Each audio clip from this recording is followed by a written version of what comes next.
One of the first buildings ever built in Los Angeles was a jail. This jail in particular, this jail in Lincoln Heights, represents a history of incarceration in LA County. The millions of dollars that we have put into the infrastructure of the criminal justice system. This jail right now sits on over an acre of land and it's empty. We're finally in a political landscape where the entire nation sees what Black, Brown, Indigenous, and low-income communities have been suffering for a long time, which is a lack of actual investment into life-affirming responses and an overinvestment in the systems that harm, such as, law enforcement, courts, and prosecutors.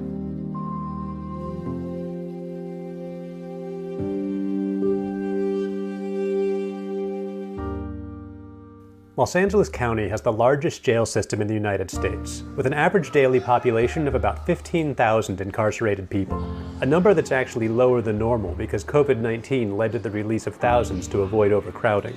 But on November 3rd, the people of LA will vote on a ballot initiative that transfers 10% of the city's locally generated tax dollars to alternatives to incarceration, a potential model for cities across the US, and one that will be decided by voters in the second most populous city in the nation.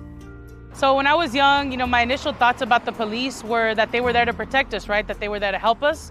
Once I got older, I started seeing loved ones and family members and just friends starting getting impacted by the criminal justice system. But the criminalization occurred because they didn't have access to housing, sustainable jobs, or supportive services that were life-affirming for them. Ulysses Hernandez is co-executive director of La Defensa, part of a coalition of community groups calling itself Reimagine LA that has come together to support Measure J. These systems are not only harmful in that they tear apart families, but also they're fiscally irresponsible, and they suck up a lot of our resources. LA County Supervisor Sheila Kuehl proposed the ballot initiative. So there's been a movement over several years that came to be called in our county, Care First, Jails Last. And in order to do that, you have to have alternatives to incarceration. The significance of doing it in LA is how big we are. So if we can do it here, it can be done in other places, so we can be exemplary.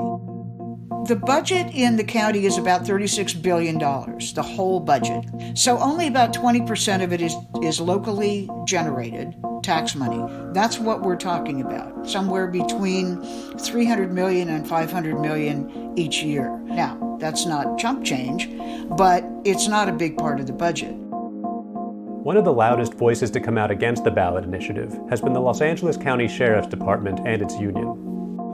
Reimagining LA County is defundment in disguise, plain and simple. I think the taxpayer is going to ask, why am I spending billions and billions of dollars in all of these programs that are in your ballot measure, only to take away from law enforcement, from public safety? We've been, getting confronted with questions of, is Measure J a defund the police measure? And what I could tell you is that our goal is not that. Our goal is to fund the things that are going to help our communities thrive based within our communities. Hey, my name's Chelsea. I'm a volunteer with the Measure J campaign. I'm calling to ask that you vote yes on this important county ballot measure. Chelsea Byers has been organizing in support of Measure J for months, an effort that's been hampered by the pandemic. I've worked as an organizer for almost 12 years now. This year couldn't be more different. Because of the pandemic, we have lost a massive tactic that we lean on in campaigns like this in terms of voter outreach, just canvassing and door knocking. So that means that we have to pick up the loss of that tactic in other places. We have to totally cover the same ground we would, but we have to do so from our own homes. So instead of door knocking and canvassing, we're spending a lot more time phone banking and texting. You're a yes?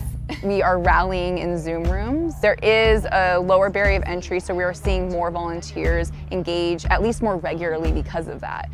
This ballot initiative didn't come out of George Floyd, but to think that the pandemic and these shootings and the uprising this summer didn't accelerate that change would be totally remiss. It absolutely did.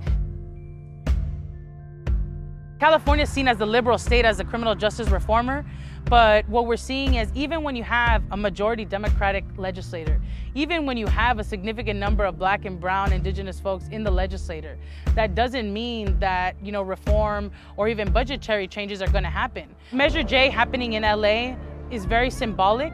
I think the biggest important piece of it is that it's permanent. It's not going to just be alive during this set of board of supervisors or even my lifetime. And I think that's what's super important that the nation needs to see, and the type of changes that need to happen are permanent transformational changes.